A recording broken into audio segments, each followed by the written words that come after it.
Hi, my name is Timo from TCK Solar. In this video I want to talk about induction cooktops.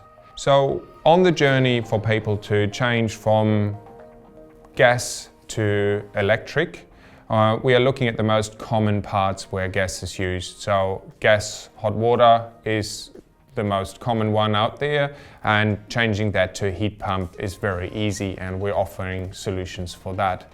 Then we've got heating, gas heating, changing that over to electric with either heat pumps for hydronic heating or with air conditioners is also a good way to do, and there's another video talking about that. The last one usually in households is the cooking. The gas cooktop we find in nearly every home, and changing that to induction cooktop is the way to get away from gas. When people think about induction cooktop, they assume that they have to upgrade the whole house to three-phase. That is not entirely true. So induction cooktops can be very energy hungry, and especially if you've got a big one and you're using a lot of different pots at the same time. What we're looking at on every site visit is how much power is available to the house.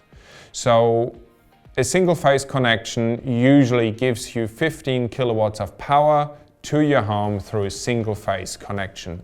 If you now have a big induction cooktop, it can use up to 50% of that connection purely for the induction cooktop. That is a lot.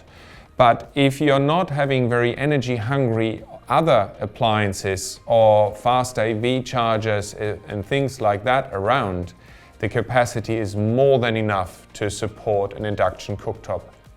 The only time really is when we recommend upgrading to three-phase is when you have a big place with pool and other extra things, like I said, EV chargers or heat pumps. Then electricity usage goes up, and there are times when the single phase connection is no longer sufficient. If you want to learn more about that part, please reach out to us. We're happy to explain this in more detail and assess whether a three-phase upgrade is necessary for you. Thank you.